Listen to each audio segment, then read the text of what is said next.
Hello, hello, hello. Welcome back to my channel. Good morning to you guys in the US and are just waking up. Possibly. Yeah, so I decided to do a spontaneous live chat because if you've been with me for a while, I go where when I get the feeling, when I have to feel the urge, I have to feel the feeling, I have to feel the energy. So I hope you're doing great. For those of you that are going to be new to my channel, welcome. This is Hello Karleen. You can click like, subscribe, share, drop a comment in the chat section, but only if you're a subscriber. So it doesn't matter how long you've been a subscriber, just click that subscribe button and then you'll be able to chat along. So I'm just going to dip into a kind of like Pluto, Aquarius, Jesus, Doreen Virtue, because she posted a new banger of a video on her channel and popped up in my For You feed. And I thought, oh my goodness, here we go. But she's touching on some valid points, which RJ Spina also talked about in one of his videos. So we're going to dive into all of that. And of course, aliens in the ocean. You guys, aliens in our oceans. Are they even to be called aliens or what? So we're gonna go through this whole buffet of things that are going on in our world right now and where this might all lead to and yeah, how we can best work with these energies and get through this time because this is what we came for. This is literally what we came for. This is it, you guys. Everything else was just, yeah, prep. So, of course, I am open for donations. You guys know the drill. At the bottom of the chat box, there is a donation button, and I'll be posting at the top as well my support link. So you guys can go through that if you choose. So yeah, I'm still wondering if I'll work with the cards or just do a straight information stream. And I think I might do a little bit of both. So let me just get the support link. 1 second. I'm a one-man show, always have been. Probably always. Well, no, I'm not going to say that. I'm not going to say that. Why is this like not deleting out of, when you copy something to copy paste it and then it doesn't delete out of your copy this. Yes, this. So there we go. And I'll be pinning that at the top. Yay! Yes, yes, Leah. Hi, Leah. I'm still on the spaceship. It has made a turn, so I think I'm on my way home, Leah. I'm on my way home. It's kind of, it's programmed with my subconscious. I'm being total. It's kind of programmed with my subconscious. So as my subconscious kind of like integrates everything, it kind of, moves everything along. But I'm here in these yeah, these waves, these waves. I've been meditating a lot. Like usually my routine when I'm good. When I'm good, you guys. So that's not always, but my routine is usually waking up in the mornings and the first thing is a meditation while still in that limbo space between here and there. And I've had massive downloads and informations and all of that stuff, which I haven't really put on the YouTube because you guys know YouTube. So it's yeah. Massive, but I think it's opening up a little bit more again. So I'll try and see what I can put there. But then I do my workout, whatever that may be. Sometimes back in the day it was running. Then that moved into yoga and just stretching. Now I want to get back into running though. And then I start my day. So it's yeah, it's when I'm good, that's how I start off. So as you guys can tell, probably that's how I started off my day today, and I feel more in alignment. And yeah, I've been doing a lot of meditating, and I've been working also with the gateway tapes. So I don't know if you guys have heard about the gateway tapes and the gateway process. It is phenomenal, and I recommend it to everyone. But it demands consistency of you. Like you can't just go in it, have a banger of an experience and come back blown away like like the roller coaster at Disneyland. It just doesn't work like that.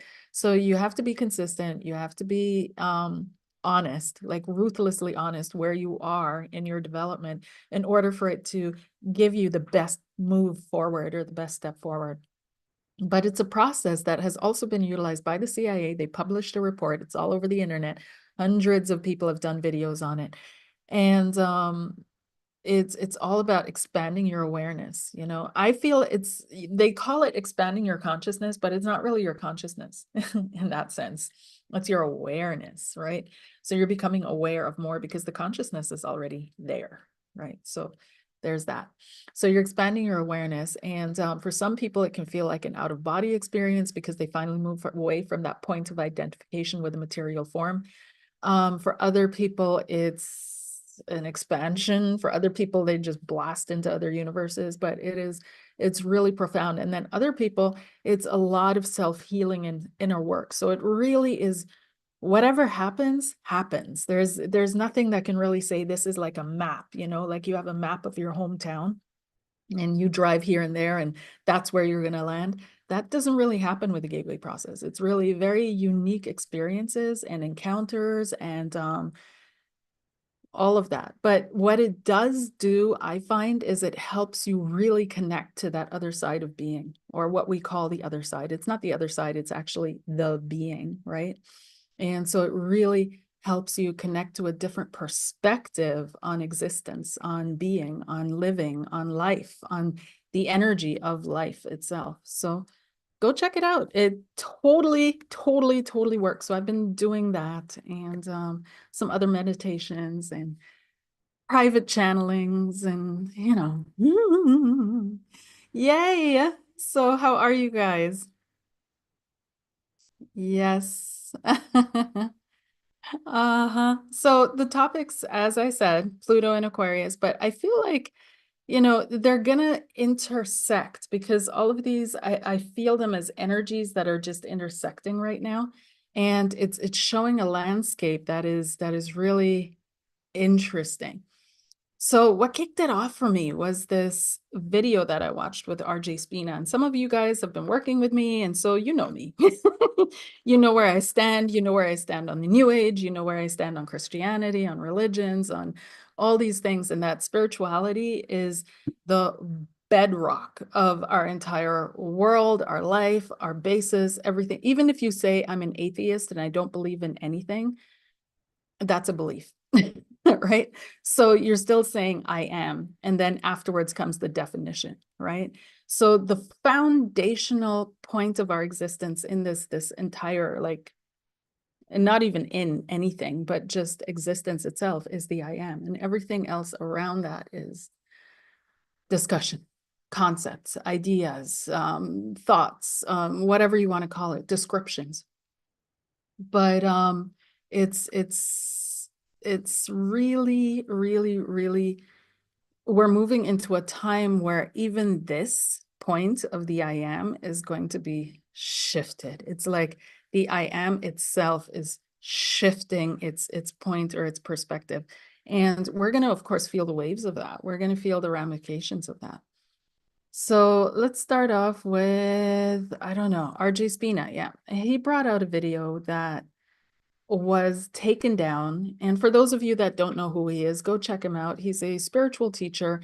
I find I don't agree with every single thing the man has to say, but there are some points which I feel are valid, right? So go check him out. And but in any case, he did a video where he's speaking about, how the spiritual community sold out. And some of you guys know that I've been saying this for quite some time. And he's saying it's clicks, it's fear bait, it's fear mongering, it's all kinds of wordplay, all kinds of stuff like that, that's getting people going and just riling them up emotionally, getting the clicks, making the money, selling the courses, that kind of thing. but it's really leaving people without a solution. It's really pushing people further into spiritual ego and into the building of an ego than it is into liberation and enlightening. And so I found that we always tend to lose the middle way. You know, like a couple of years ago, I'd say before COVID, everybody was on the woo-woo train, you know, where it was really everything was happy. If you were suffering, it was all your fault. There were no such thing as victims. And it's like we were completely on this side of things when it came to the spiritual community. Then after COVID, and all these people started waking up and they're like, oh my gosh, you know, there's this happening and this happening, and there's this evil in the world and this evil in the world. Did you know? And trying to teach people that have known these things for a very long time. This is, oh my goodness, I can't believe it. I remember I was speaking about conspiracy theories back in 2000, about 2000, 2001-ish, around there. And I'm sure a lot of you guys were too. But it wasn't until 2020, right, that it all kind of bubbled up and out into the public mind, where people started really thinking, oh, this stuff is happening. And I think after that, everything kind of started going downhill, right? Where people were losing hope in a sense. Everything is doom and gloom. Fear sells, you know, fear sells a lot. And so we have to get back to this point where we're in the middle, you know, where we're not completely everything is awesome, and if you're suffering, then it's your fault. But we have compassion with those that are going through a hard time, right? We have compassion with people that experience things that they didn't deserve, that they didn't earn. We have compassion, and we don't believe that you signed up for hell on earth, you know, like that's wild to be that far into it, and developing spiritual psychosis as well as a result of a lot of the beliefs that don't really align to an actually lived life. And then on the other side, though, we have the complete opposite, where it's like everything is going to hell. We're all going to die.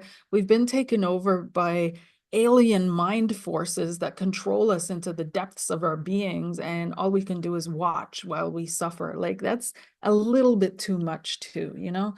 So this is an attempt, I think, on some spiritual teachers, you know, from their point of view kind of thing, to try to bring things back into the middle, to try to bring things, you know, unite the heart again kind of thing, and get us both feet on the ground, where we're like, yes, there is suffering. Yes, we can heal it. But yeah, there are some things that are working against us to not allow us to kind of heal it. But we are the powerful ones here that we can overcome if we come together, if we work together, if we really are in this together. Then there's nothing that can stand in our way. Absolutely nothing. And I feel that there's a lot of focus being put nowadays on really negative things. Even when I speak with some healers, and I've been part of that, so I'm not pulling myself out of that. Like, I'm pulling myself up with sharing this with you, where it's been doom and gloom all the way, you know, and where they only look and point out what's not working, what they see of horrors that are to come, what they see of terrible things that are supposed to be falling upon us. The sky is falling, the sky is falling, the sky is falling. So it's really time to get back, I feel, into this middle ground of being able to see what's coming. On the one hand, yeah, you know, that might go this way and it might be bad, but also see the potential and the possibilities. And this goes for seeing that power in each other as well. So when we look at each other, when we connect with each other, when we talk to each other, that we not just focus on what's wrong with the other person and what they're doing wrong with their life and how things are not working out for them and why it's not working out for them, but that we really utilize quantum physics, attention, energy, particles, wave, attention, energy, manifestation, right? So that we look at people and we see the good in them, or we see the good things that they can do. We see what's working for them. We see what's good about them. We see what's empowering about them. And we start uplifting each other again. We start lifting people up again. I remember I used to, you know, in the States, like the States compared to the rest of the world, like all the countries that I've traveled to, there are tons of friendly people, like really friendly, amazing people on this planet. I'd say the majority of people are good people that just want to live a good life. And the states, though, kind of like, to me, in the expression of that goodness, so vivaciously. So you go into a restaurant there and you have the restaurant, like the workers, I, I think it was Carl's Jr. in Arizona and Phoenix or something. I walked in with a friend of mine and they were yelling like right through the restaurant, "Oh my gosh, you look beautiful today. Come on in, take a seat, sit down." I'm like, oh my goodness, like it just makes your day, right? So if we can do that, if we can take that as an example and really do that, in your circle of friends, in your community, in your family, that you really try to not focus on what's going wrong or what's wrong with the person in front of you, because it's so much easier to focus on that. And I get it. I totally, totally get it. But really try to focus on what's working for them. What is good in their lives? What is good about them? What are their talents? What are their gifts? Because what you focus on, that manifests, not only like within your life, but especially in the lives of others. And so we have a lot of people that are walking around and kind of unconsciously cursing each other, even healers, even, spiritual workers, because all they're focusing on is on the other person, is like, this is not right about you. This is totally wrong about you. And every time you see them and every time you talk to them, you get like another knockdown kind of thing. So it's really important that we focus, especially if you're working in this, especially if you're a healer or you're psychic as well, especially if you have access to these deeper realms of reality, that you utilize your strength and your power and your wisdom to focus on things that are positive so that they can collapse into reality and manifest. And I feel like we're kind of, on the one hand, we're on the Titanic and we're singing, but on the other hand, we've already jumped off the Titanic and are trying to get into a vantage position, to the best vantage point to watch it sink. And we're not thinking about the others that might need a spot on our boats as well. So it's really, we have to find the middle ground, because we keep shifting the pendulum all the way to the one side and then completely to the other. And if we can just be in the middle, I think things would be a lot better. So anyways, that's what RJ Spino was talking about in his video. And wouldn't you know it, but his video was taken down. Like, he didn't even say anything bad or horrible. He just said that, there are a lot of people going on podcasts nowadays and doing spiritual chats and talks and things of that nature. And they're all communicating with these entities that are basically telling them that humanity is weak, that humanity has no chance, that humanity is lost, that all these other beings are so much more powerful and so much more capable. And that's all he was saying. And bam, the video disappeared. And then he re-uploaded it because he was like, what? And now it's still up there, but you can go watch the re-upload. It's profound. So anyways, that brings me in the jump to towards Doreen Virtue. Doreen Virtue posts a new video on her channel, and that one has to do with Oprah. Like, she's been calling out celebrities on her channel. I don't really follow her channel anymore because I can't get into what she's gone into, as many of you know. Yeah, I wasn't really a Doreen Virtue fan to begin with, because she had some kind of a vortex that attracted a certain mindset that I wasn't quite a fan of. And but some of her cards were really good, I have to say. Even though they were simplistic and they were basic, they worked. So anyways, she's been calling out ever since she, went Christian, and she became a pastor as well, which is really interesting because she's saying she's following Christianity, but in Christianity as we have it now, and not the ancient Christianity, women aren't allowed to really, according to Paul, So in any case, something happened to her that was and I said that way back when I did a video on her, when she first went Christian. And I said, something to happen to her. It reminds me of Saulus turning into Paulus. And she posted a video, which I hadn't seen. I've only seen it now that I went on her channel. And she posted a video that, yes, she was on the road, just like Saul was on the road to somewhere. And God hit her out of the blue. She was listening to a sermon on CSN, Christian the Christian station, something or the other. And this guy was calling out false prophets and, you know, all the evil things that people do, basically. And that hit her. That's what she said. And so I believe her. I mean, she's Christian now, so she's probably telling it. But there's still some things that she's doing where I'm like, okay, if you're going to be 100% Christian, then I don't know, you know, like pastoring is in the classic, you know, Christianity. That's not that's not part of it. So anyways, she's calling out all these celebrities. She's calling out all these people for doing demonic and hellish things. And now she's calling out Oprah. So that's like really, whoa, whoa, okay, sure. So she's saying that, you know, Oprah has a demonic agenda, an evil agenda, and so on and so forth, and that she was sadly a part of it, and that she was doing all this and so on and so forth. But the thing is that she brought up the exact same point from a different vantage point, from a different perspective as RJ Spina. And she brought up that moment, and this is, let me share screen with you. She brought up this point here of Timothy, 2 Timothy chapter 4, verse 3. For the time will come when people will not put up with sound doctrine. Instead, to suit their own desires, they will gather around them a great number of teachers to say what their itching ears want to hear. They will turn away their ears from the truth and turn aside to myths. But you, keep your head in all situations, endure hardship, do the work of an evangelist, discharge all the duties of your ministry. And so I'm not a pastor. And so I'm not going to interpret that according to the classic traditional church interpretation, besides what's obviously there. But when you look around in these times, isn't this what people are doing? Isn't this what the entire algorithm is about on YouTube?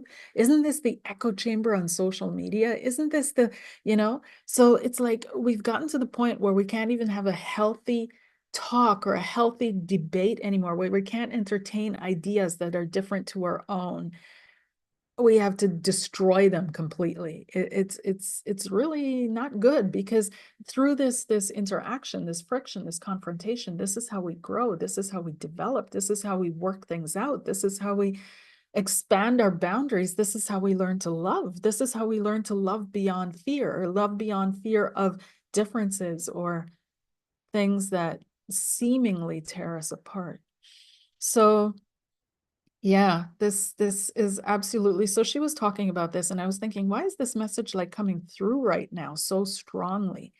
And this message about be careful, be mindful, be like, take a serious, have a serious look at what you're feeding your mind, feeding your heart, feeding your soul, feeding your spirit. What is nourishing you right now? And that's when all of a sudden I had this feeling, ooh, Pluto in Aquarius, right? So a time of interesting things to happen. And Pluto in Aquarius, and I'm sure you guys that are all on here, you're all into astrology. You've all been hearing about this. You've all been reading into it, looking things up for yourself, of course. So you've gotten the bigger picture of what Pluto in Aquarius is about.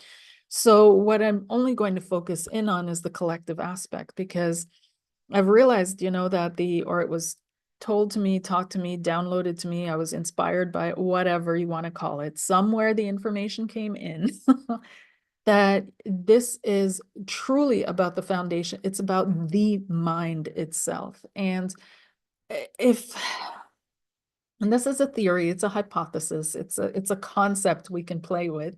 But if there is only one mind, which is what I've been taught, it's we all are facets of that mind, or we're picking up aspects of that one mind, but there's one mind, one soul.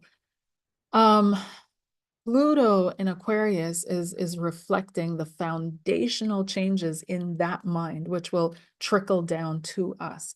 So if we see Gemini, the sign of Gemini, the current of consciousness of Gemini about being about my mind, right? So Gemini energy is here to learn about my mind, focusing on my mind, right? And then Virgo is about their mind and taking care of that, taking care of that aspect, that point of view of externalizing extroversion in the sense of taking care of someone else, taking care of somebody else's health, their mental health, taking care of what they think, because that's where it all begins and then it manifests into being. Then Aquarius is about the mind. And you can go through all, groupings of the signs in that way, right? So the first one is usually about me and my. The second one is about their and them. And the third one is about the, and the overarching theme of it all. So Pluto in Aquarius, Pluto being the farthest non-planet because it's no longer in our family, which is really sad because it's the only planet with a heart on it. And it's all the way out there, all by itself, this tiny little dwarf planet rotating around in the middle of nowhere. And now it's being excluded from the solar system family, which is a very Plutonian theme in and of itself, but that's a whole other thing. But it's going to do massive, like we can't even, the world in 2043 is going to be so different that it's going to open up the gateway and the portal for Pluto and Pisces. And Pluto in Pisces is really what this is bridging to. This is changing the collective mind in such a profound way. And I'm going to say through such intense suffering, unfortunately, that, and I don't want to doom and gloom because it's actually, it's a good thing. It's a good thing.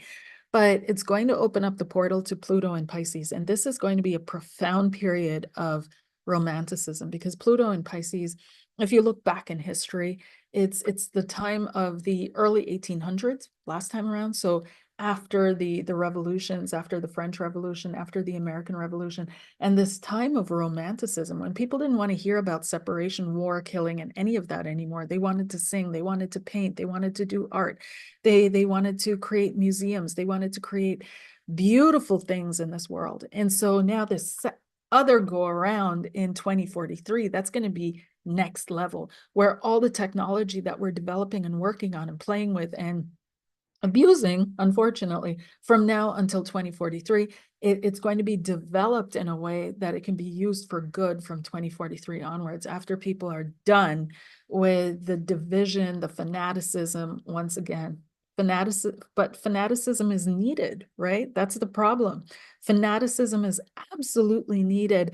The single-minded focus on getting things done. When you go to the gym on a regular basis, every day, right? And you're working out for an hour and a half or whatever it is. And you're doing that over years to maintain your health. There's a little bit of fanatic energy in there, There's a little bit of, okay, this is beyond discipline. And you have to get into that energy to make the changes and see things happening, to see the changes occurring. So this fanatic energy that's going to be rising up, and we're going to see it because people are going to get very, very, very afraid in the next couple of years because of the changes that are coming. And the changes are going to be so deep and so profound, like ground shaking stuff, that it redefines our definition of humanity. It redefines our definition of life itself and what that means. And we're going to see that with the discussion on aliens, which is going to intensify over the next couple of years, clearly. And also, of course, artificial intelligence, clearly. But it's going to shift our perspective and where we place ourselves in the universe. And why is this important? Because where we place ourselves in the universe is how that's the ground that our consciousness walks on. That's the, Sunday through Saturday week, right? That's Christmas on December 25th. That's summer holidays from June to August. That's when you're 18, you leave the house and you go study something, and then you go into your workplace and you do your thing. That is how we structure our lives, our collective lives as well, our cultural lives, the bigger picture of it all. So this is going to shift everything, and no one No one is going to be left behind. Absolutely no one. That was a promise from Jesus Christ, that no one is going to be left behind. So you're going to be dragged through this kicking and screaming, or singing and being positive and focusing on what is working, utilizing the tools that have been given to you, utilizing the strength, the creative spirit that has been gifted to you to not only help yourself, but help everyone around you as well. Be the grace in somebody's daily life, right? Intend to be the grace in their lives. So it's really, these are interesting times. And interesting, of course, doesn't even encapsulate it. There's a cultural word, but these are profound, profound, profound times. And these are times where if you're looking for your life purpose, it's going to reveal itself smack in your face, like the deeper life purpose that you've been hunting for, looking for, desiring to know, wanting to know. Why is my spirit here? These are the times you're definitely going to find an answer. So really, try to stay on the positive side of things, in the sense that, yes, of course, the dark exists, and people that are disconnected from God, from the love within their hearts, from spirit itself, from what we term the truth, whatever that may be, that's up to God to decide and determine. But yes, you're going to see, that playing itself out, because it has to. There is no other way. There is no other way. But try not to get too sucked up in that, where those are all your conversations, that's all you believe in. And it's another way of hijacking, because once again, we give the devil more power than God. And we consistently do that in so many of our stories, in so many of our scary stories at night, and so many of our, villain stories. It's always the darkness has more power than the light. And that can't be true, right? It's not true, and it can't be true. But a part of what I believe is the truth, I'm not saying this is the truth, is that the darkness does serve the light, right? So this doesn't mean that the darkness it's okay, but there is a role that has been assigned to that. And why do I think that? Because in the Bible, in the book of Job, and let me just show you, and I've said that so many times, but I have to say it again. I have to say it again. And 1 second here. So let me show you guys. There's one spot in the entire Bible which kind of explains how the darkness serves light, and that's in the book of Job. And it says here, one day the angels came to present, this is right in the first chapter. One day the angels came to present themselves before the Lord, and Satan also came with them.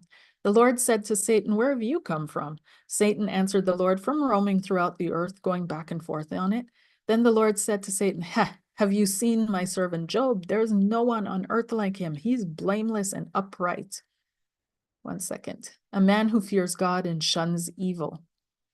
And Satan replies, "Does Job fear God for nothing? Have you not put a hedge around him and his household and everything he has?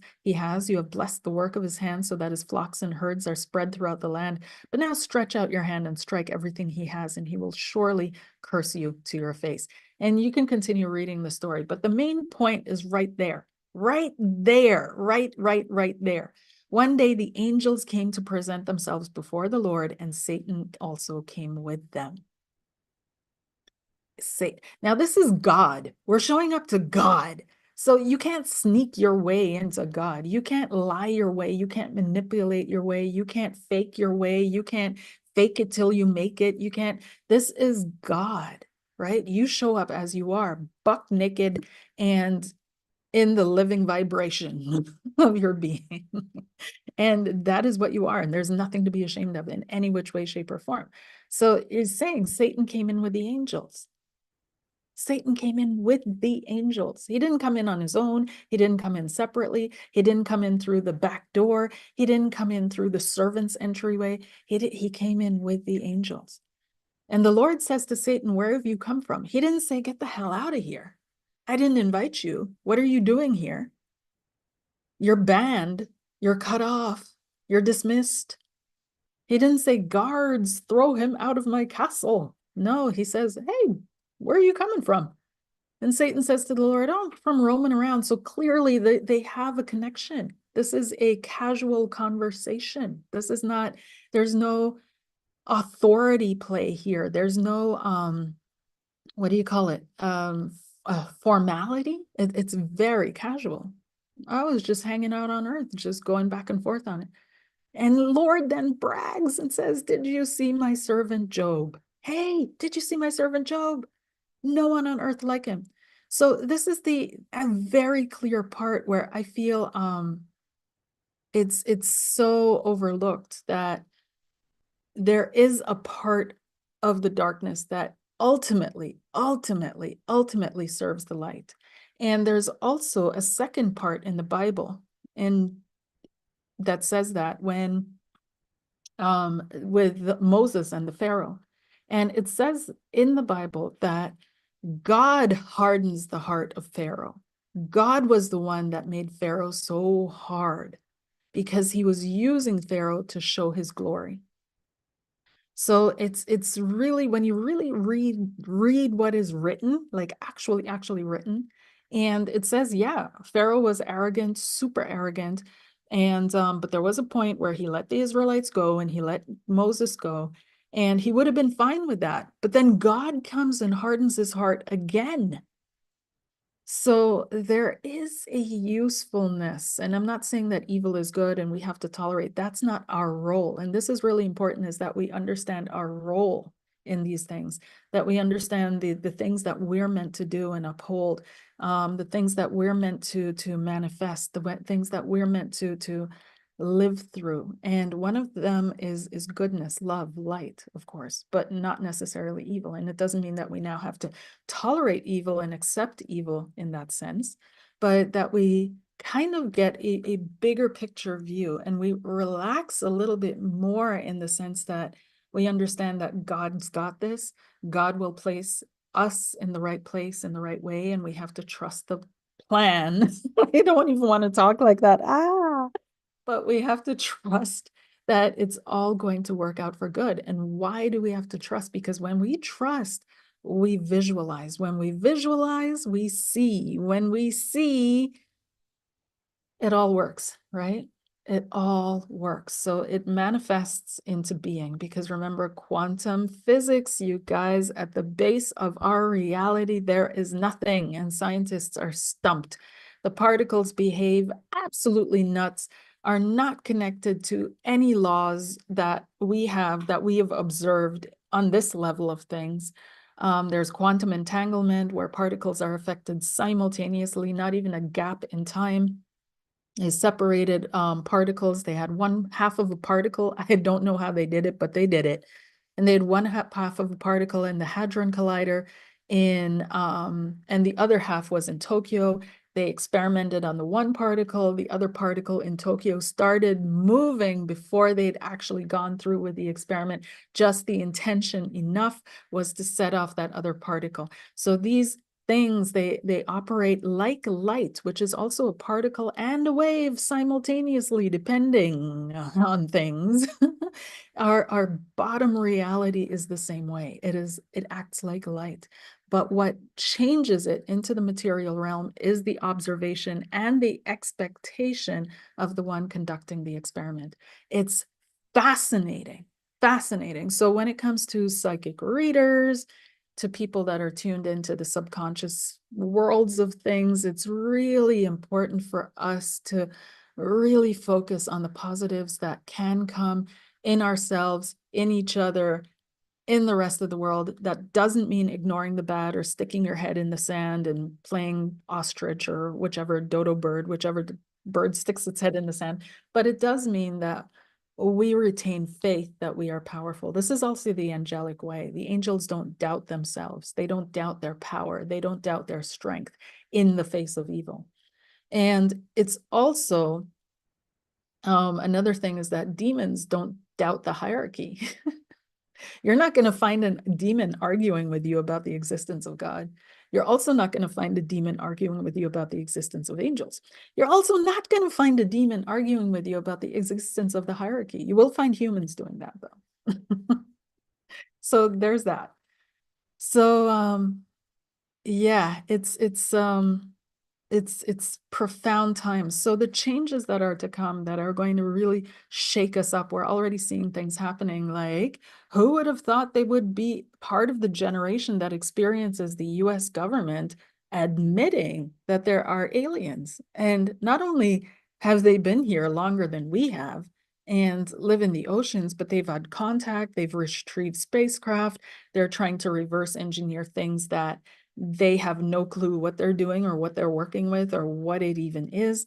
They have bodies and pictures of which they're not releasing, but they just did a full-on disclosure. But because of everything else that is going on, and of course they chose the perfect time to do it, people are like apathetic. It's like getting, punched so hard left and right all the time. At some point, you just, roll with the punches and you're just desensitized to it all. So it's interesting. It's interesting. Why would they want us to be desensitized to it? Because admitting that there is another life form that is above us in the food chain or next to us in the food chain would overthrow everything we believe at once. And people are not ready for that. Our societies can't handle that. Our systems can't handle that. It would go bonkers.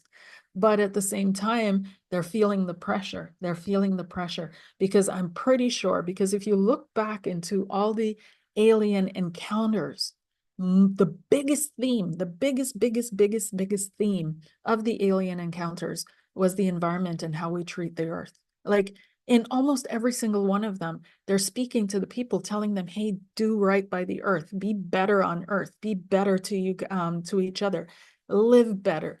We got kicked off the moon because we were too primitive and we were told we weren't supposed to come back until we developed up to a certain point. That point was reached. We were allowed to go back. And here we are falling down the ladder of development again with what the stipulations were for us to be able to reach that point. And one of them was no nuclear warfare and no threat of nuclear war. So here we are, though, with the threat of nuclear war. I mean, it's fascinating how we keep shooting ourselves in our own feet, right? How we keep shooting ourselves in our own feet. In any case, if you guys have any questions, because I can go on about this and just post it in the chat and I'll try to pick that up as well. She's Christian, but not Catholic. And yes, she's right about celebs and Oprah, Jaded Kate says.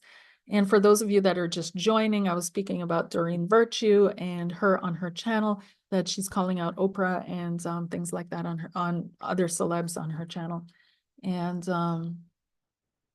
yeah, she's really trying to do right according to her faith, her beliefs, according to what she's now entrenched in. But again, okay, so Pluto in Aqua is really, let me pull one card.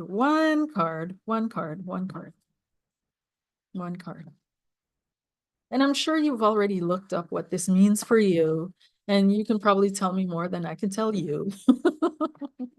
So I'll just focus on the general energies here. But Pluto in Aqua is really going to be, yeah, it's going to start off with our economic systems, but it's not going to be that bad. So on the one side, we've got the Five of Coins, and the Five of Coins has to do with, first of all, feeling as humanity, feeling ostracized, feeling kicked out, feeling orphaned, feeling disconnected, feeling all those things. Then we've got the five, meaning a shift and a change, and the coins is resources, economy, right? So it's really going to shift our economy, and the next, we can expect a massive, like something major to come in the next 5 years, literally the number 5. Okay. And that things are going to look very different from now until 5 years from now. It's going to be 2029, 2030, right?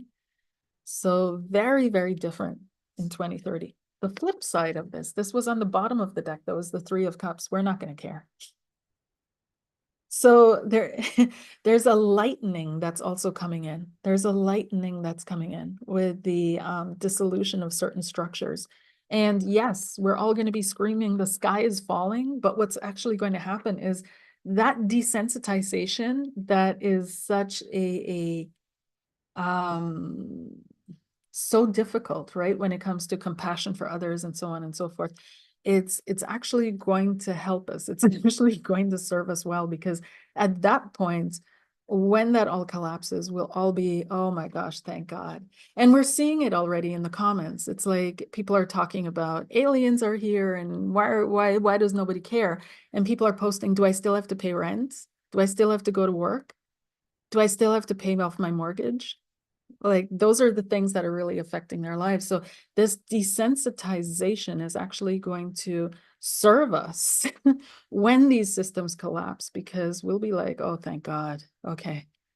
Phew. We're not doing that again. We're not doing that again. We're not doing that again. So the problem, I don't feel, is in the collapse of things. It's what are we going to replace them with? I think that's where we need to like really focus a little bit harder as a collective, and really start looking at, what are we contributing to? What are we building up? What are we focusing in on? What are we paying attention to? What timeline are we choosing? What energies are we actually truly deep down serving? And I think it's time to refocus here. And this is the next card that is showing up, is the Page of Cups. And to refocus on the ultimate, which is, I think, what R.G. Spina on the one hand, from his New Age spiritual perspective, and Doreen Virtue on the other hand, from her neo-Christian perspective, and I will say neo/Christian perspective, both are focusing on the same thing, and that is, how do we return to love? How do we believe in the power of love again? How do we believe in the power of the love in the other person across from you, in the power of the love in the heart of that person? How do we call it up and out? How do we call it up and out in ourselves? How do we, approach? And I don't want to start up with it. And I know for a lot of people, it's a trope on forgiveness and so on and so forth. I know it's difficult because for a lot of people, so much has happened in their lives where it's like, I can't, I won't, and don't demand that of me, because that is uncompassionate or incompassionate to even ask me to do that. And personally, I really believe that forgiveness can't be intended. It can't be thought. It can't be, so I decide to forgive you now. It may be a decision to let the topic rest or let the situation rest, but forgiveness, true forgiveness, and those of you that have truly forgiven someone, truly forgiven someone from the bottom of their hearts, you know what I'm talking about. It's a development. It's an unfolding. It's something that comes on its own at 2 a.m, when all of a sudden you feel like you can just breathe again because some kind of a block has just left your heart.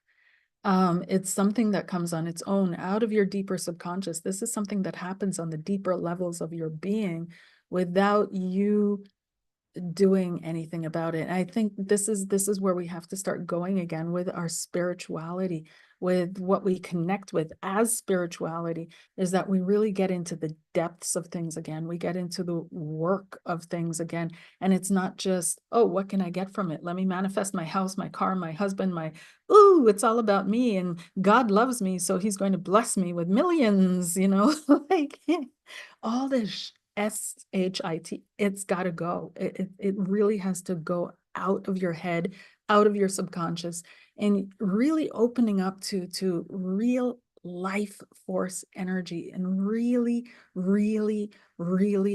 trying to receive or accept, hold what's there. What is there? What is there? And that's the Page of Cups here. He's trying to hold what's there. He's trying to learn. He's trying to receive. He's learning to receive. And the Queen of Cups already, she knows it. It comes through reflection. And the King of Cups is the one. Why is this the perfect one in all the deck when you're looking for Mr. Right or Miss Right or whatever? The King of Cups represents that right person. Why? Because the King of Cups represents emotional maturity. Emotional maturity is also the willingness to say, I threw a stone in that water and it cast those ripples. That doesn't mean I'm responsible for what you feel, but I will accept my part in creating a certain environment or atmosphere in your experience. And it's this is the beginning. It's the sheer willingness. It's the sheer willingness to drop it all and to really focus on what's really actually there, what's real. So it's Pluto and Aquarius is going to get us there, because nothing like destruction. And I'm saying this from Europe. I'm saying this sitting here in Germany, which was absolutely and completely and totally destroyed after World War II. And the people went through trauma, which they're still breaking down. You know, I wish I could say, yeah, they went through it and they're done, but we all know they're not quite done. And it took a very, very long time. And every now and then it rears its head, such as in these current times, some of you know that the German government collapsed. Well, the ruling party of Germany collapsed. And for that, you have to understand a little bit how the politics in Germany works. So when we vote over here, we vote for the amount of seats in parliament, basically, that we want the parties to have, right? So that's voting for the legislative arm. The legislative arm then votes for the executive. So votes for the chancellor and the ministers. We don't really do that. We, of course, have an idea who's going to become chancellor, but we don't really know who, and we don't have any say whatsoever in the ministers and so on and so forth. And so we have a snap vote coming up in February, because the day of the American reveal of who won the elections, whatever popped off over on this side of things that same day, it popped off. Nobody really knows exactly what happened, but it must have been an intense conversation, because I think everybody was planning on a different outcome of those elections in the US. I honestly do. Everybody was planning on a different outcome.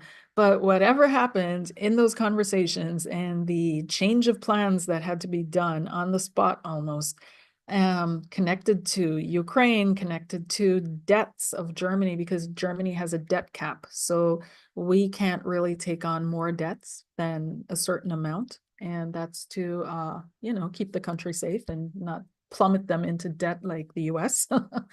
But our chancellor was saying we have to break that and we have to take on more now, and distribute that also a little bit to the Ukraine and also to people, so they don't have to pay that much money for the winter heating and so on and so forth. Fund small businesses, etc. Pay. But the finance minister, who belonged to a specific party, who was part of the coalition that was the governing party of Germany, said, no, we can't do that. We have to stick to the debt cap. And so he was fired. He was fired. And the chancellor said, well, he's been bucking against me for a while, so I finally got fed up. So on the day of the US elections, I decided to fire him. And now we don't really have a ruling party, because as the financial minister left, his party kind of left too, like the other members that were pulled out of the government. And one of them decided to stay, and he became an independent and left the party of financial minister's party. I know it's complicated, but in any case, so the coalition fell apart, and here we are. So they had to call out a snap election. So is this connected to the US politics? I don't know, since it happened on that day. What do you guys think? What do you guys think?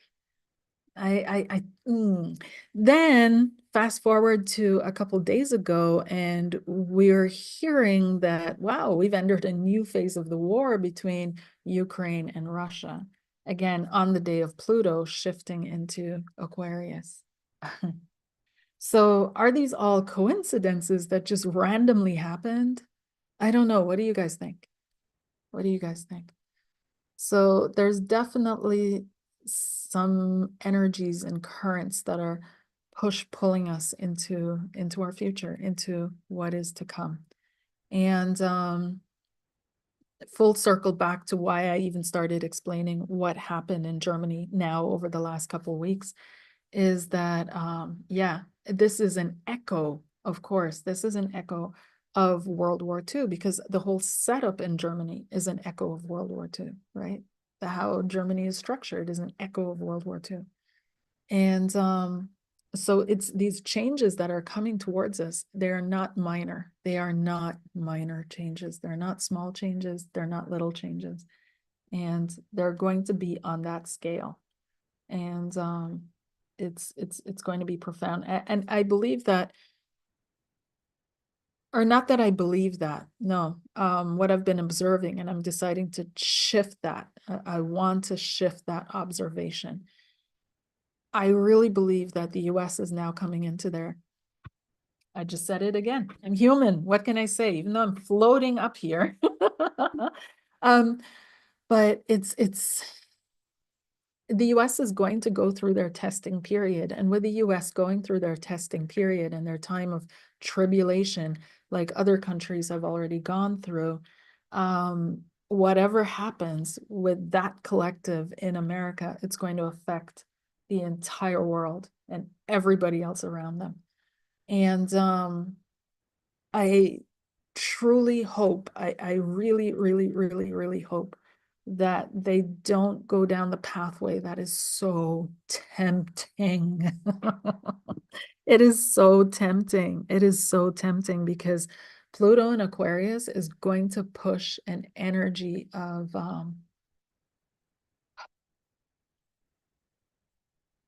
this collectivism, this hive-mindedness, this playing on you finally belong.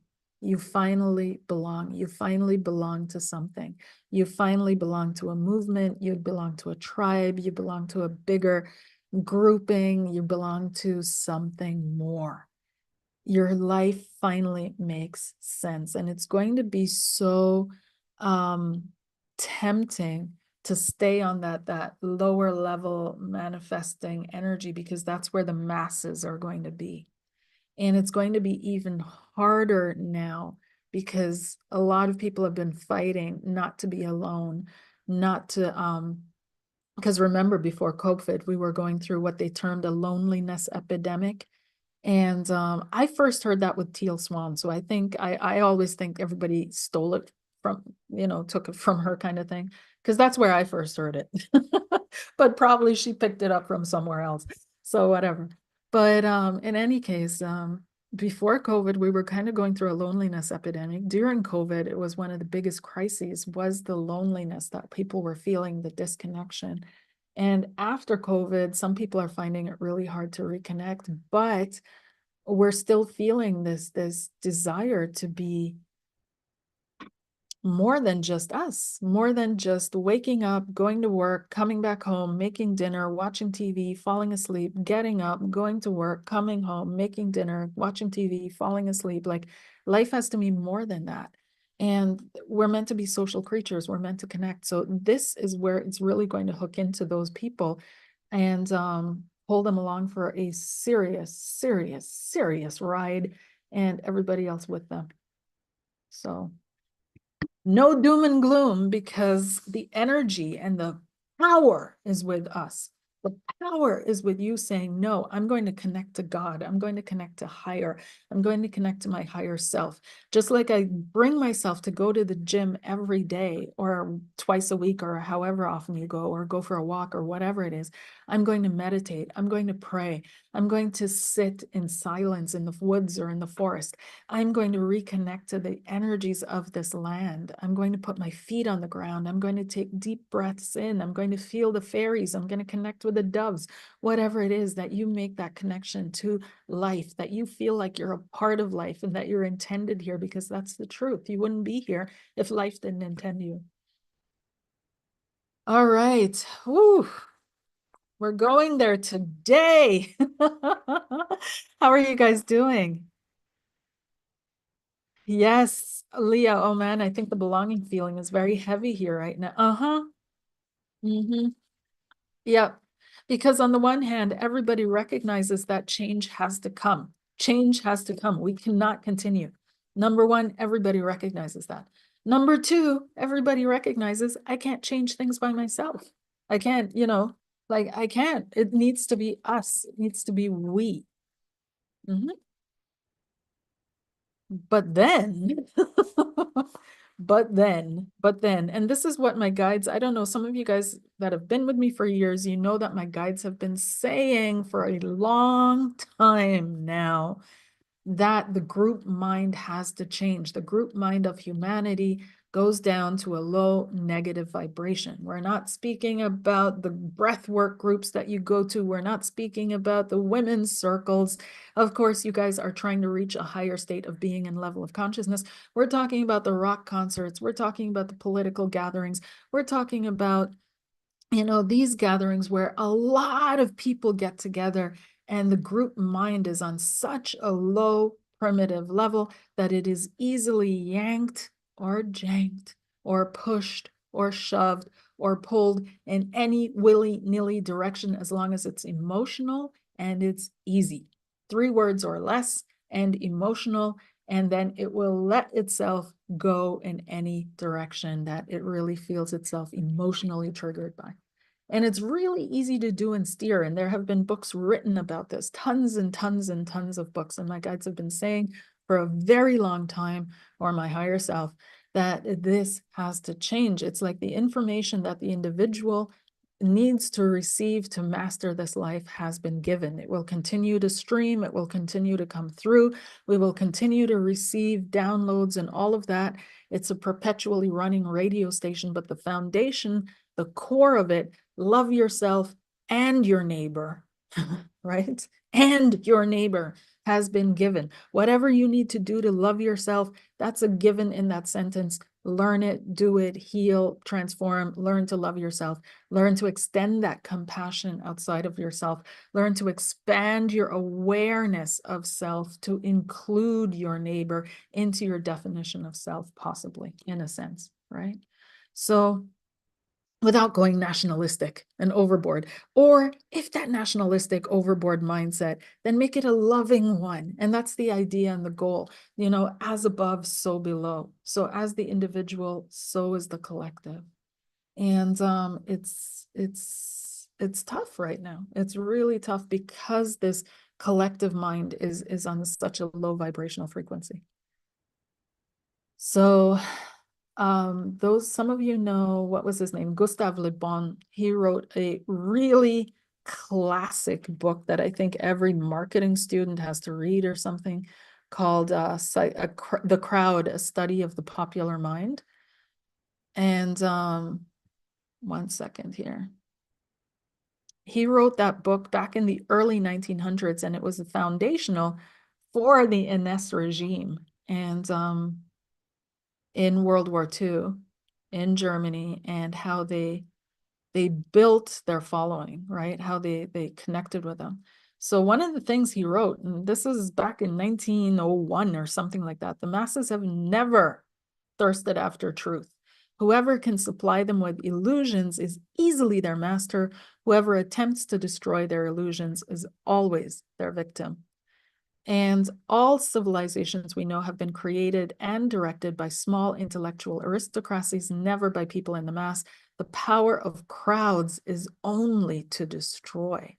And that's the problem here, that a lot of people are not seeing, is what's being built up over there. We've seen it over here in Europe. We've totally, all the signs, check, check, check. Ah, yeah, check. All there, right? This is being built to destroy. You guys, in any case, no doom and gloom, because we have the power. We do. A crowd thinks in images, and the image itself calls up a series of other images having no logical connection with the first. A crowd scarcely distinguishes between the subjective and the objective. It accepts as real the images invoked in its mind, though they most often have only a very distant relation with the observed fact. Crowds being only capable of thinking in images are only to be impressed by images.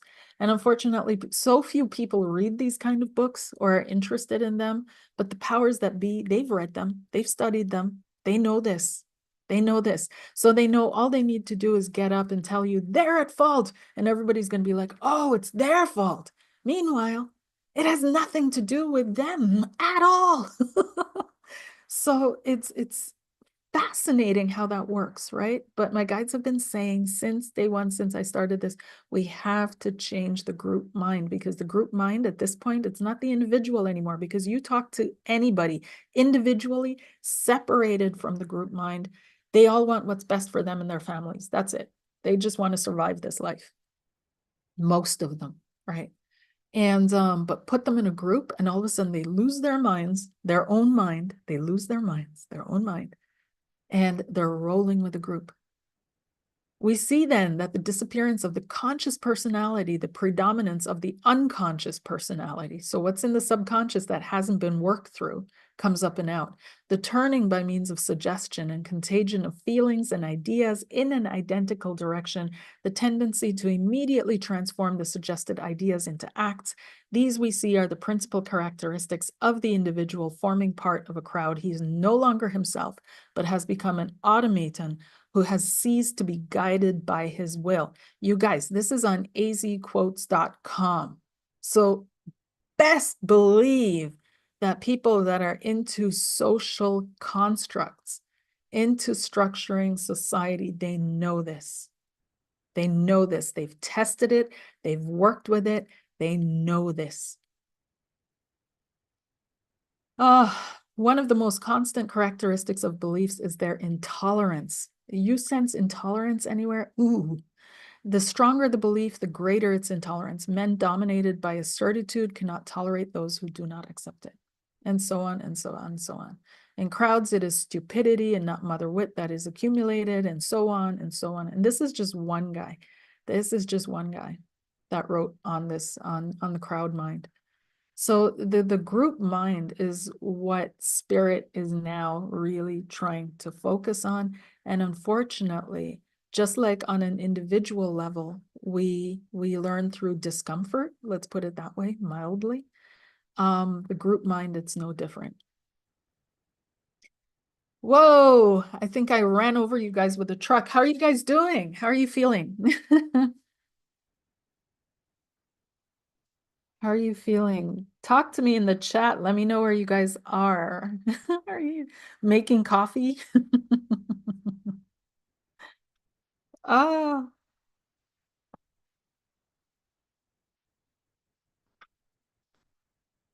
let's see.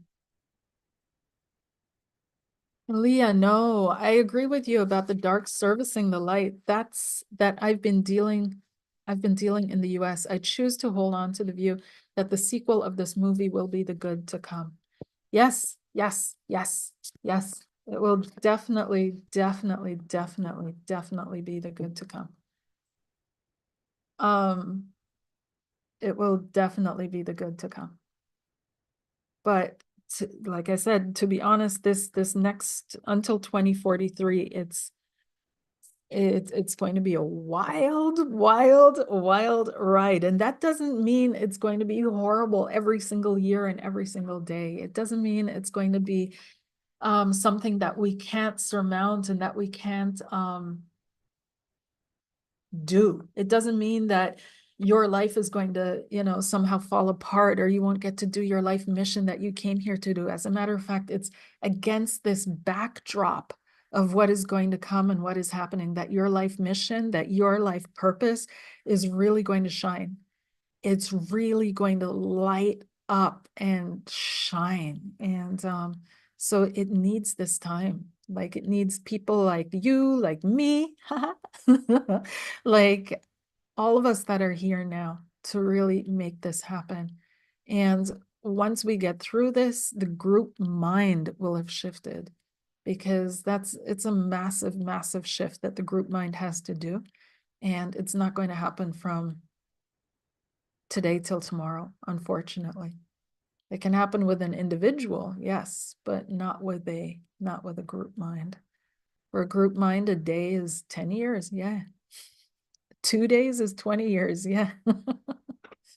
Yeah. Yeah. Yeah.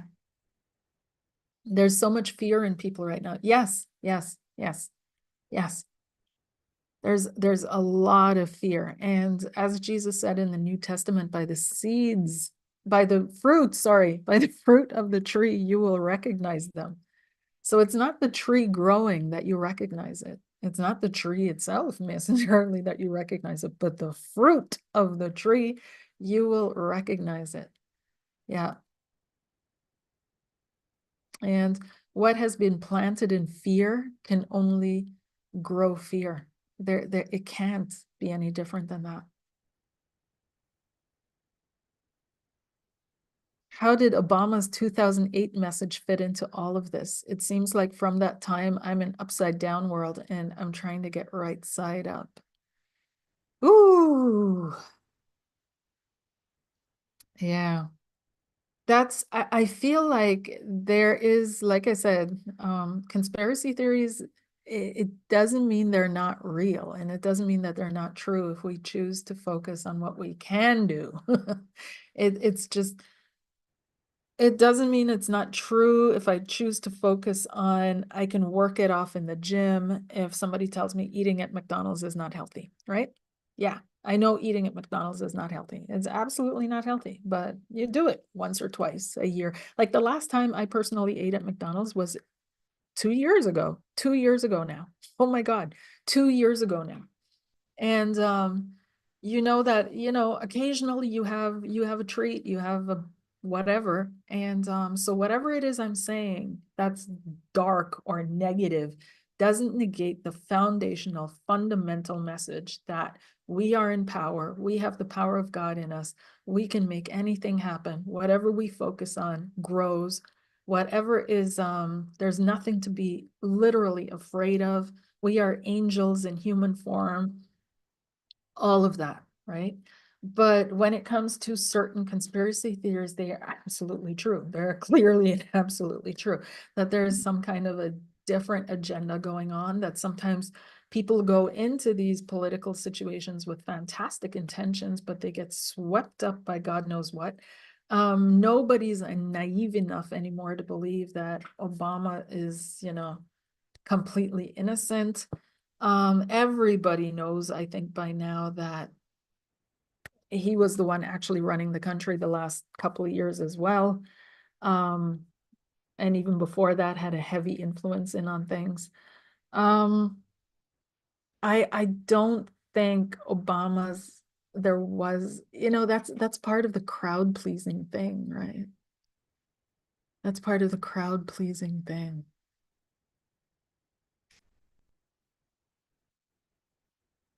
Here in New England, US, I've felt like it isn't safe to hold the belief that loving yourself and your neighbor, there's constant blame and anger and attack whenever the conversation of compassion. Yeah, that's exactly, by the fruit of the tree, you will recognize them. And this movement is not opening the doors. It's not opening the doors. It's shutting doors. It's building walls.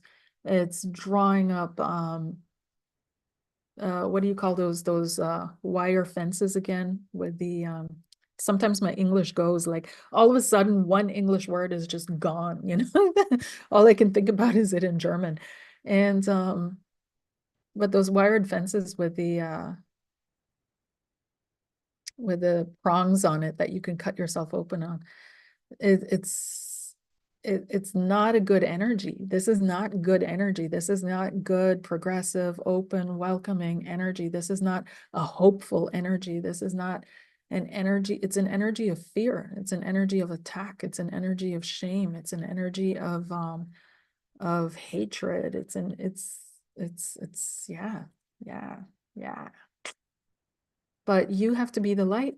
And that's the thing about light, is it only works in the dark. So if you're wondering why you're in a corner by yourself, it's because you're the light that's been placed there. If you're running around and you're looking for, that's, sometimes we experience things and we go through things and we wonder, where was the love in that situation? Where was the love that I was expecting? Where was the love that should have been there for me? Where was love in that situation? If we think that love is like a consciousness as well, it's a living, breathing entity in a different, again, this is a period of time where we're finally going to start redefining what life is and who we are. But if we start thinking of love like that, and we really look where love could have hid itself in these horrible situations, why do we always take ourselves out of the equation, right? In that moment, love was there with you. Love was coming through you. Love was sitting with you. Love was experiencing with you. And sometimes that's just what it is.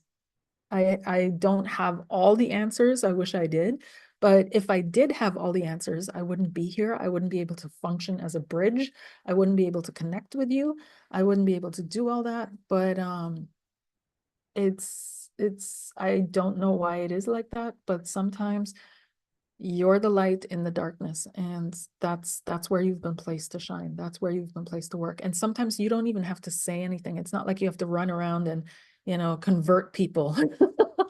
Just you holding that frequency, you holding that energy, you meditating every morning and opening up that space energetically.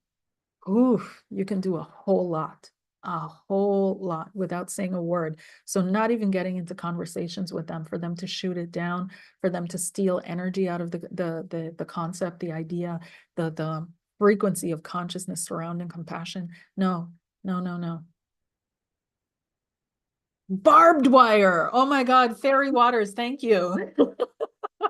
I don't know why sometimes it just flies right out of my head. Barbed wire. Yes. Yes. The Blue Sky app is interesting. While we'll intend, you can see it's starting to recreate the echo chamber. Yes, yes, yes, yes. That's a big problem with social media, is this echo chamber. Huge problem, huge problem. Social media could be amazing, but since they're programming it for profit and not for connection, it's a mess. It's a mess.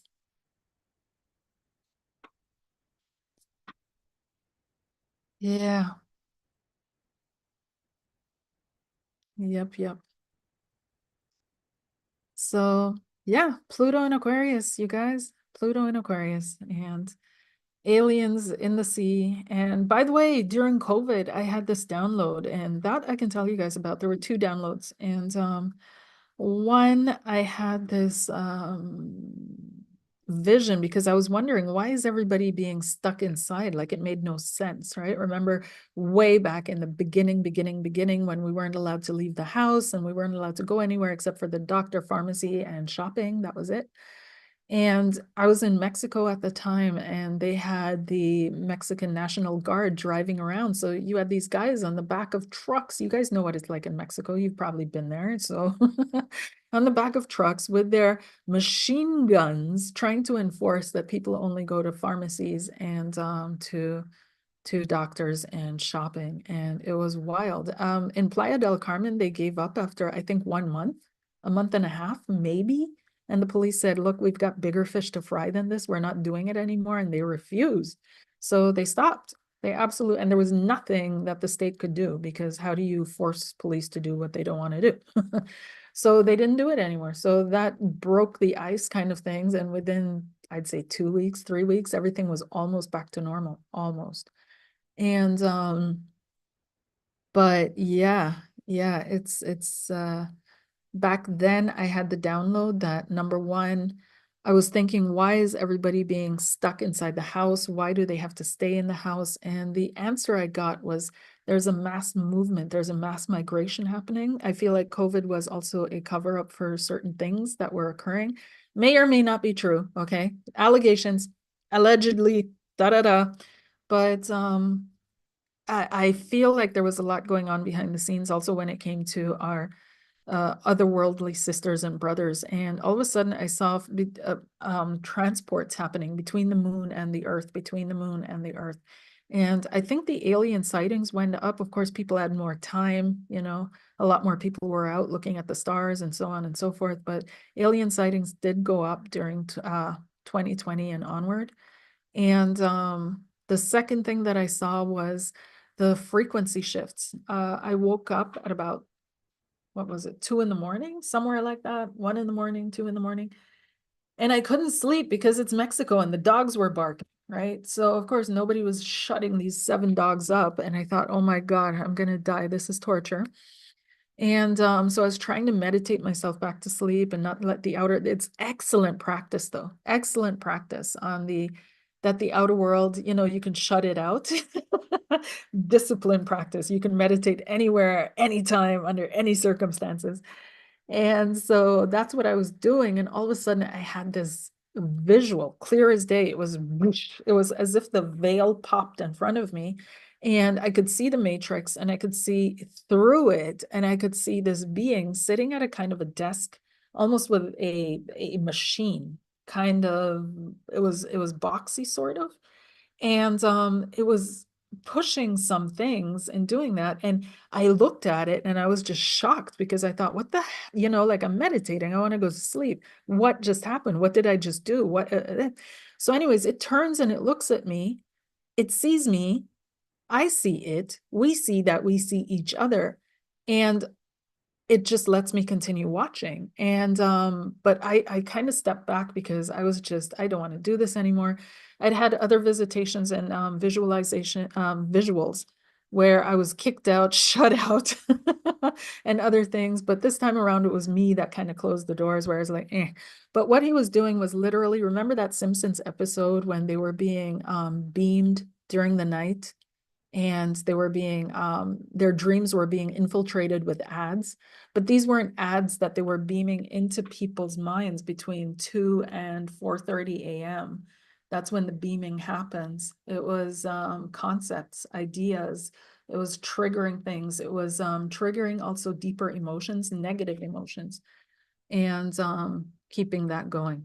But again, this is nothing to be worried or concerned about. I felt also that this was a proactive measure because we always assume that the entities that we're going to meet, that we're going to encounter, that they're way further developed than us, that they're a threat to us.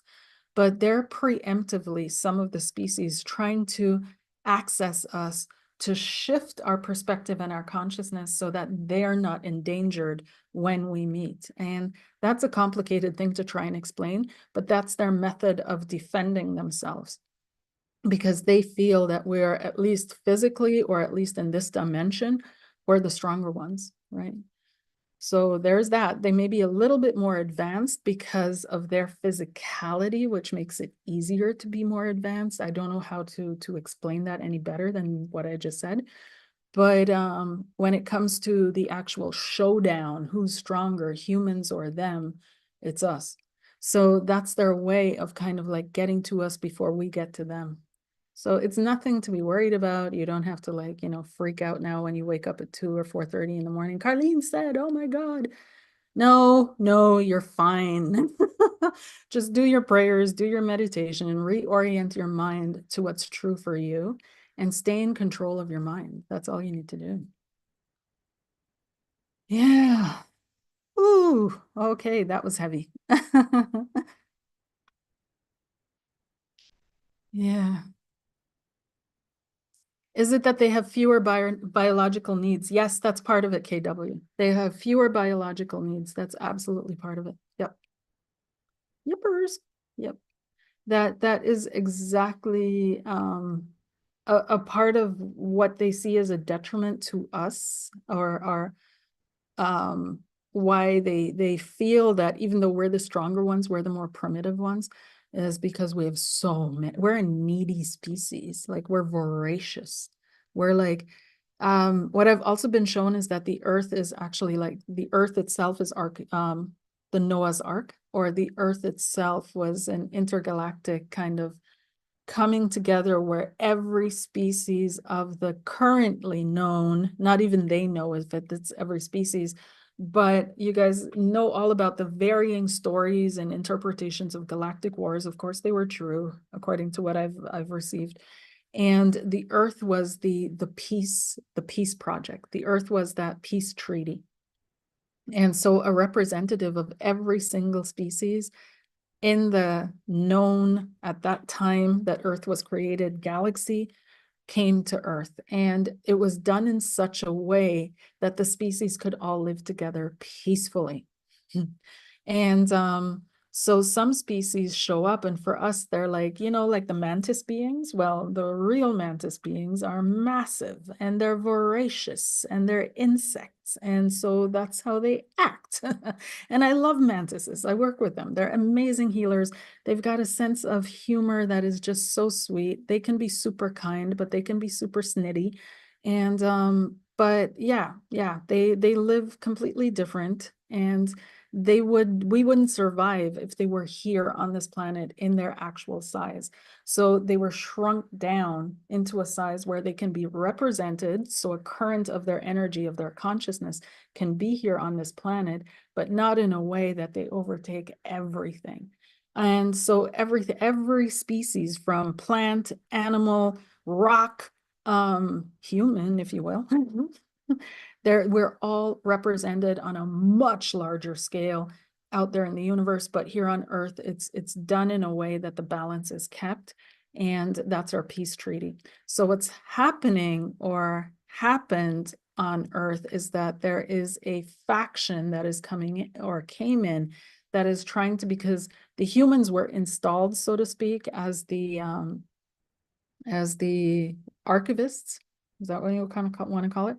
So we're all Noah, if you want to say it that, and the human mind and the totality of the human mind, the one mind, is the archive keeper. And so we're growing into that. And this is part of the message.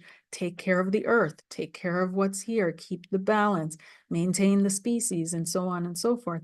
But there is a species that is coming in that is not playing by the rules, and that's the bigger problem. And so the other species are trying to get that under control, but they have hijacked some of the humans here on Earth. And so they're taking out certain frequencies that are represented here. So the dying off of certain animals, this all is their frequencies that are leaving the planet. We're not really realizing it yet, but there are, consciousness streams, ideas, because anything that is here, it goes into the ether, right? So whatever you think your thought is private, but it's not. It's there in the ether, and somebody else can then download it. And so it's the same thing with these species, these other animal species. They have certain consciousness frequencies that were a part of the makeup of this planet, that were to help it elevate, but they were also a part of the peace treaty. So this species is still in their warfare mentality or what have you. They've connected with some human beings, and they're infiltrating us to influence our minds, to make decisions, to shift the balance of power towards them, so that they have power over this earth and over the peace treaty and over the species, because these are all DNA records as well. And this is a huge trust that was broken, and a huge trust that was put together on this planet. And it's a long, complex story, and I won't bore you with it at this time, but a lot of people are like piecing it all together anyway. So yeah. Yes, but to come back to that, they do feel that we're a needy species, or we're needy archivists, because we have also more biological needs. But those biological needs are programmed, they're intended that way because they're meant to bond us to this planet, right? Bond us. It's like a mother and child. The child needs something from the mother, and through the mother being able to fulfill that need, there is also a bond that is created. So our needs and this planet go hand in hand. When we are off this planet, we have no needs whatsoever. None. None. We don't need to eat. We don't need to sleep. We don't need to do anything we don't want to do, enjoy and in fun. But when we're on this planet, it kind of it gives us a bond to this planet, because our actual being, the aliens that we're finding in the oceans, they're actually beings that were here as well. So long story. How does God and religion fit in with other beings? They have a belief, from what I've heard. Okay, I don't know about, obviously, I don't know everything. I keep saying that, I don't. But from the species I know of that I've connected with, they all have their belief in God.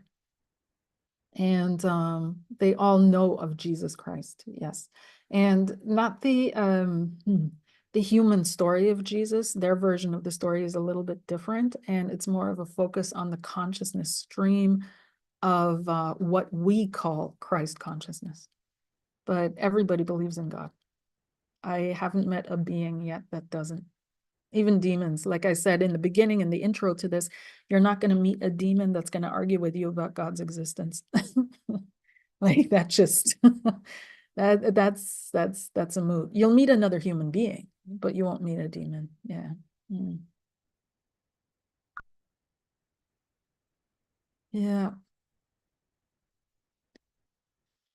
Yes. So that's that for this chat. If you guys have any other questions, let me know. Let me know.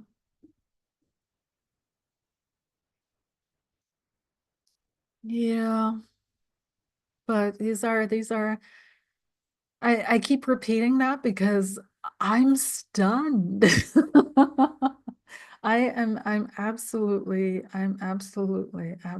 stunned. It's what a time to be alive. Yeah. Somehow I have the feeling that we came from aliens. We did. We did. Our stream of consciousness came from a different world entirely. And some of us have memories of that. And our memories align. It's some kind of a world where there wasn't much. It didn't look like, it looks like kind of like what Mars looked like now. And could have been Mars. We don't know. We don't know.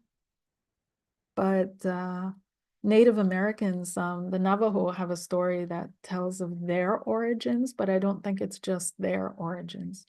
But they've kept the part of the teaching. And they have a teaching, yeah, that we came from somewhere else. And they also, what's interesting in the Navajo language, in the language of the Diné, is that they call ourselves surface earth dwellers. Now, why would you, that's what they call humanity, or the beings here, is surface earth dwellers. And why would you like have that so distinctly if there weren't other earth dwellers? Yeah, which they do talk about. There's nothing in the Bible regarding other beings. No, that's true. That's true. Not in that Bible. Not in that Bible, but in a lot of the well, no, not a lot, but in some of the Gnostic texts, there are mentions. Mm.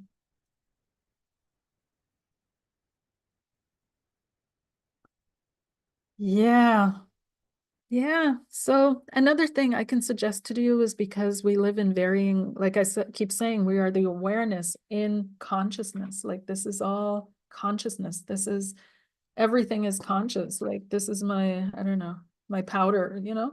So we think this is plastic, and we think that it's, yeah, you know, it's a powder thing, blah, blah, blah. But at the end of the day, it's all consciousness. Every single particle at the base of our existence is alive. Every single particle. So this whole thing that we're working with, that we call the material realm, is consciousness. It's a field of consciousness. It's a field of information. And we are the awareness points. You are aware, I'm aware, mystical astrology is aware, KW is aware, Jaded Kate is aware, Kim Manny is aware. We are awareness points in this field of consciousness. And we can move our awareness points throughout the field in different ways. And so access, you know, other ways of seeing, perceiving, and sometimes accessing timelines even. But everything is consciousness. Absolutely everything is consciousness. And we're expanding our awareness of what is, or what I am, within this field of consciousness. It's amazing. It's fascinating. I wish we could do it in a lot more love and light and joy and happiness and white dresses and sunshine and flowers and fairies, but this is also real, you know. This is also needing to be tied into the greater whole, this kind of experience.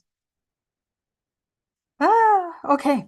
I'm done. That's it, you guys. That's all she wrote. I'm off.